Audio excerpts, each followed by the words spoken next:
Subscribe sama dengan masuk surga. Like komen sama dengan cepat kaya.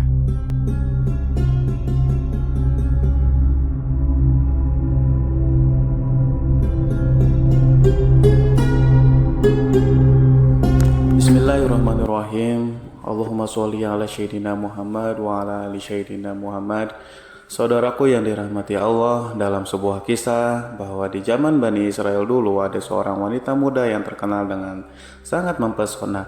Wajahnya ayu dan cantiknya, tubuh seksi menggairahkan.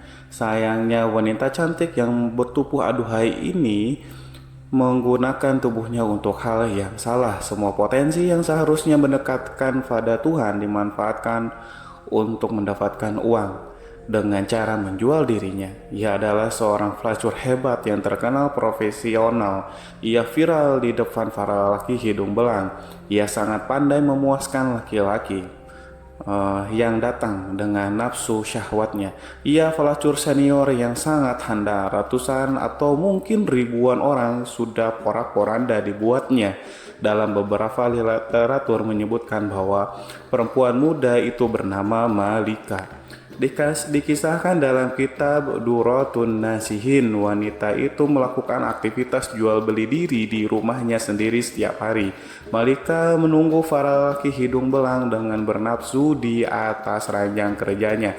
Ranjang pemuas nafsunya sengaja diletakkan di dekat pintu depan rumahnya. Ketika pintu depan itu dibuka, orang yang lewat depan rumahnya akan dengan mudah melihat Malika sedang berbaring santuy di atas ranjang. Ia sengaja melakukan itu agar para lelaki yang melintas dapat melihat kecantikannya, sehingga nanti mereka yang imannya tipis setipis tisu akan segera tergoda dan merongkek dompet untuk bisa menikmati waktu bersama Malika. Konon Malika memasang tarif dengan harga yang sangat mahal, yaitu sekitar 100 keping dinar. Uang 100 dinar itu jika kita menggunakan sinar Kuwait dan kemudian mengkonversikannya ke dalam rupiah, maka akan bernilai sekitar 4,8 juta rupiah. Harga yang sangat fantastik untuk usaha pelacur. Namun demikian, banyak lelaki tipis imannya yang bermimpi bisa tidur bersama Malika. Tidak masalah bagi mereka walaupun harus membayar sedemikian mahalnya. Bagi mereka merupakan sebuah pencapaian besar, pencapaian luar biasa yang akan mereka banggakan di tempat-tempat tongkrongan mereka bila bisa menikmati Malika sang pelacur. Pelacur terkaya yang sangat menjaga kualitas tubuh dan pelayan menerimanya. Itu akan membuat mereka bertepuk dada karena bangga. Banyak orang yang kemudian salah terka. Mereka mengira bahwa Malika akan mati tua merana dengan penuh hina akibat perbuatan dosanya. Namun siapa sangka Allah memiliki takdir indah yang lain untuk Malika. Malika mendapatkan momen luar biasa yang kemudian mengubah seluruh jalan cerita hidupnya 180 derajat dari sebelumnya. Malika mendapatkan lelaki soleh sebagai suaminya. Dari pernikahannya, Malika dan suami memiliki 7 anak laki-laki soleh yang semuanya diangkat Allah menjadi nabi. Bagaimana bisa semua itu terjadi? Amalan apa yang sudah dilakukan Malika dalam hidupnya? Sebelum melanjutkan kisah ini, mari kita bantu channel ini untuk terus berkembang dengan cara mensubscribe dan mengaktifkan tanda lonceng. Jangan lupa berikan komentar yang baik, share video ini kemanapun supaya banyak yang mendapatkan manfaatnya. Semoga bernilai amal jariah karena membantu syiar Islam kepada manusia. Amin, amin, Allahumma amin. Suatu hari ada seorang pria muda melintas di depan rumah Malika, sang pelacur. Dia adalah laki-laki soleh, ahli ibadah. Ia berasal dari daerah yang sangat jauh dari sana. Sebut saja namanya Pulan. Ketika lewat secara tidak sengaja, mata Pulan memandang tubuh Malika di atas ranjangnya. Kata orang-orang soleh, pandangan pertama yang tanpa sengaja merupakan rejeki, sedangkan setelah pandangan pertama, pandangan keduanya dan pandangan ketiganya adalah dosa, karena sudah berbalut nafsu syahwat. Mendadak bergejolaklah darah mudanya. Mengelihat syahwat dan nafsunya sebagai ahli ibadah, Ia berusaha sekuat tenaga menahan nafsu birahinya. Bahkan kemudian ia sempat berdoa kepada Allah supaya menghilangkan syahwat setan yang tengah melanda hatinya. Meskipun sudah ditahan nafsunya terus membara, syahwat tubuhnya menegang dan akhirnya benteng imannya jebol. Ia tidak mampu lagi mengontrol hawa nafsunya. Wulan pun kemudian mencari tahu caranya bagaimana supaya bisa menikmati malam bersama Malika. Ternyata tarifnya yang sangat tinggi senilai 400 dinar. Wulan tidak punya uang sebanyak itu. Ia lantas mencari cara supaya bisa mendapatkan uang untuk membayar tarif tidur bersama Malika.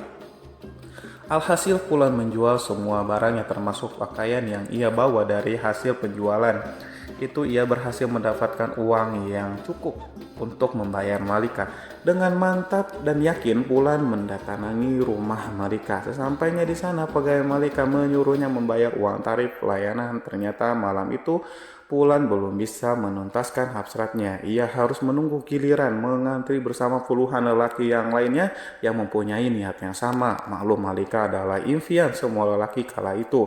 Pegawai Malika kemudian memberikan nomor antrian Wulan sekaligus mencatat waktu pelaksanaannya. Tepat pada waktu yang telah disepakati, Wulan mendatangi rumah Malika, si wanita pelacur. Malika terlihat sudah berhias rapi. Ia duduk menggoda di atas ranjangnya. Wulan kemudian masuk ke dalam dan duduk bersama Malika. Di atas ranjang mereka saling berdiam.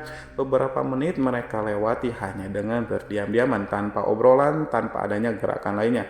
Kemudian Malika berinisiatif mengulurkan tangannya. Tangan itu hendak meraih tubuh Wulan. Belum sampai dari jemari lentik si Malika menyentuh kulit Wulan, tiba-tiba Wulan merasa sekujur tubuhnya dingin seperti disiram air es. Tubuhnya menggigil, hatinya terguncang. Rasa bersalah dan ketakutan hebat tiba-tiba menyelimuti tubuh Wulan.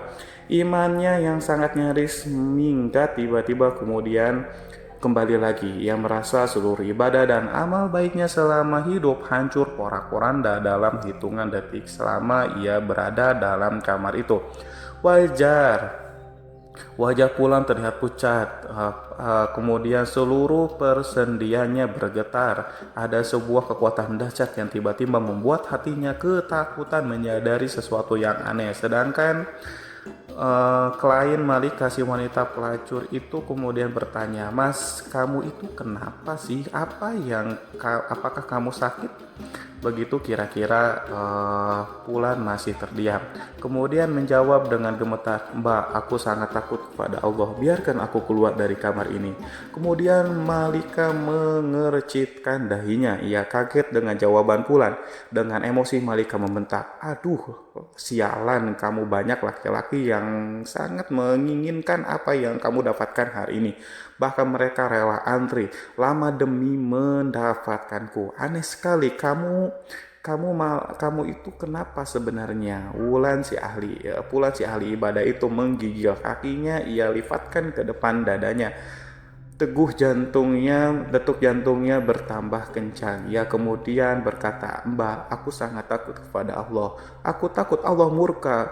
Uang yang sudah kubayarkan tadi silahkan ambil saja, itu halal buatmu. Tapi izinkan aku keluar dari sini." Kemudian Wulan berdiri. Ia bergegas berjalan ke arah pintu keluar Malika.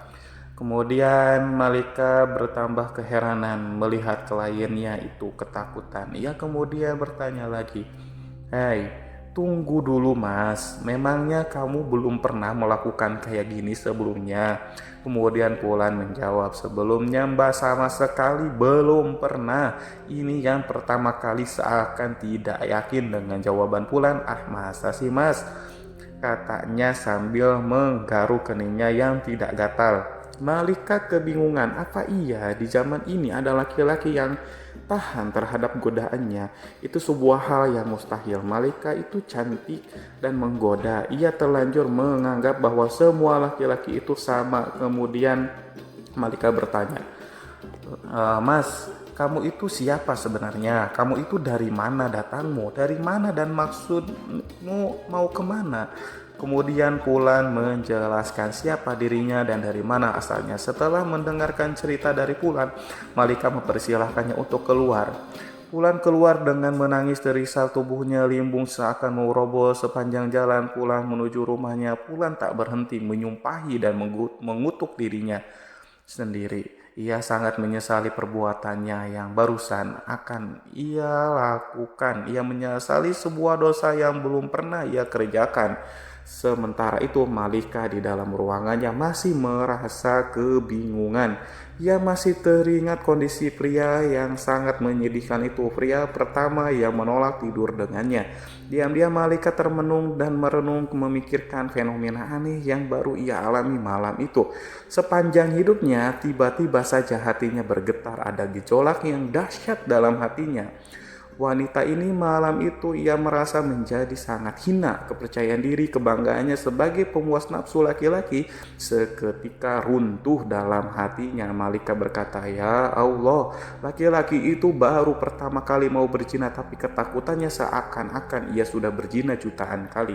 Seakan-akan dosanya paling banyak sejagat raya. Sedangkan aku sudah begitu lama, sudah bertahun-tahun telah melakukan dosa zina, tapi tak sedikit pun ada rasa takut terhadap murka-Mu ya Allah.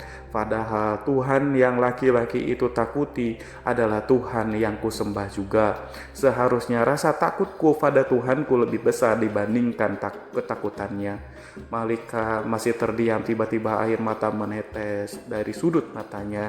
Kemudian lama-lama air mata itu menjadi anak sungai. Malika menangis senangis sejadi-jadinya. Bekerjalah takdir Allah. Wanita yang seumur hidupnya menjadi pelacur itu telah ditakdirkan mendapatkan hidayah.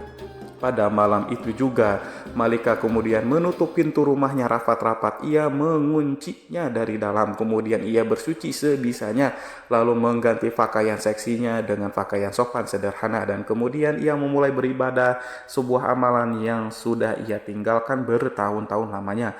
Malika benar-benar bertaubat, menyesali dan meratapi dosa-dosanya di masa lalu, dan ia meminta ampunan dari Allah. Malika duduk beribadah sepanjang malam setiap hari. Hal itu dilakukan dengan sungguh-sungguh, dengan mengharapkan ampunan Allah. Tidak terasa pertemuan dengan Pulan sudah lewat setahun. Diam-diam Malika selalu ingat kepada Pulan, lelaki soleh yang ia temui tahun lalu. Malika teringat dan kemudian berpikir, jika saja aku mendatangi Pulan, mungkin saja Pulan mau menikahiku sehingga aku dapat belajar di sampingnya banyak hal tentang agama. Dan Pulan akan menjadi pendorong dan penyemangatku untuk beribadah pada Allah. Setelah menimbang dan berpikir lama, Malika yang sudah berubah menjadi wanita soleh memutuskan untuk mencari si Pulan. Ia masih teringat alamat yang disebutkan Pulan beberapa bulan yang lalu. Pergilah Malika mencari alamat Pulan. Ia pergi dengan membawa harta dan beberapa pembantunya. Dengan semangat dan iman mereka berangkat melakukannya. Setelah sampai di kampung yang dituju, Malika lalu bertanya kepada warga yang dijumpainya. Kemudian ia memperoleh informasi di mana rumah Fulan. Si pemuda soleh sesampainya di rumah Fulan, diucapkannya salam. Kemudian keluarlah Fulan. Ia membukakan pintu rumahnya, kemudian mempersilahkan para tamunya untuk masuk. Fulan belum sadar siapa yang datang karena Malika pada saat itu memakai cadar. Sedangkan para pembantu bersamanya, Fulan belum pernah mengenali mereka sebelumnya. Malika kemudian membuka cadar penutup wajahnya supaya Fulan mengingatnya, dan benar saja, meskipun setahun telah berlalu, Fulan masih mengenalinya. Tiba-tiba tubuh Fulan kembali menjadi dingin. Fulan teringat peristiwa perjumpaan pertama dan terakhirnya dengan wanita di depannya. Itu rasa bersalah, rasa takut yang sudah berusaha ia hilangkan selama setahun terakhir tiba-tiba datang lagi. Bagi Fulan, perjumpaannya dengan Malika tahun lalu itu membuat trauma. Itu lebih menakutkan daripada berjumpa dengan singa lapar. Kenangannya di masa lalu membuat tubuhnya lemas lunglai. Tubuhnya kemudian kembali bergetar hebat. Keringat dan air matanya bercucuran. Fulan tiba-tiba menjerit histeris memohon ampunan kepada Allah. Fulan si ahli ibadah itu berteriak sangat kuat. Saking kuatnya suaranya, nyawanya pun ikut keluar. Fulan meninggal dunia. Kematian Fulan itu tentu saja membuat Malika sangat terpukul dan bersedih hati. Malika menangis, kemudian ia melakukan ibadah Dalam doanya Malika berkata, "Ya Allah, sesungguhnya aku berangkat ke sini untuk bertemu dia demi sebuah niat suci dan mulia untuk mendekatkan diri kepada Engkau ya Allah. Tetapi Engkau lebih mencintainya dan menginginkannya kembali kepadamu." Tangis Malika pecah, air matanya tumpah setelah Fulan selesai dimakamkan. Kemudian Malika bertanya kepada keluarganya, apakah Fulan punya seorang saudara laki-laki di antara keluarganya yang membutuhkan seorang istri? Kemudian orang-orang di situ menjawab, iya betul, Fulan masih punya saudara laki-laki. Orangnya juga sangat soleh, tetapi dia itu melarat, miskin, tidak punya harta. Kemudian Malika berkata, oh ya tidak, berharta dan miskin bukanlah sebuah masalah bagiku. Aku ini wanita kaya, aku berkecukupan harta. Yang terpenting suamiku nanti bisa membimbingku untuk mendekatkan diri kepada Allah. Akhirnya kemudian saudara si Fulan, si ahli ibadah, dilamar oleh Malika. Mereka pun kemudian menikah. Allah SWT memberikan kebahagiaan bagi rumah tangga mereka berdua. Bahkan dari pernikahannya mereka dikaruniai 7 orang anak laki-laki. Dan sebuah hal yang sangat luar biasa, Masya Allah, semuanya atas takdir Allah. Ke-7 anaknya itu diangkat oleh Allah menjadi nabi-nabi dari kalangan Bani Israel. Sebuah anugerah besar, sebuah barokah dari taubat yang sesungguhnya ini adalah pelajaran penting bagi kita untuk tidak memandang remeh, memandang rendah yang lain. Mungkin saja saat ini ada orang itu ahli maksiat, penuh dosa, namun ternyata besok pagi orang itu bertobat kemudian menjadi ahli ibadah dan menjadi kekasih Allah. Dari Anas bin Malik dan Abu Hurairah radhiyallahu an, Rasulullah bersabda, Allah Subhanahu wa taala berfirman, apabila seseorang hamba mendekatiku sejengkal, maka aku akan mendekatinya 1 hasta. Apabila hamba itu mendekati aku 1 hasta, maka aku mendekatinya satu depan. Apabila hamba itu mendatangiku dengan berjalan kaki, maka aku akan mendatanginya dengan cara berlari. Hadis sahih riwayat Bukhari. Para sahabat yang dirahmati Allah, oleh karena itu jangan main-main dengan pertaubatan seseorang. Jangan main-main dengan kalimat tobat. Jika seorang sudah bertaubat kepada Allah, Allah tidak akan lagi memandangnya bagaimana masa lalunya. Yang Allah pandang dari seseorang adalah masa kininya dan bagaimana nanti akhir hidupnya.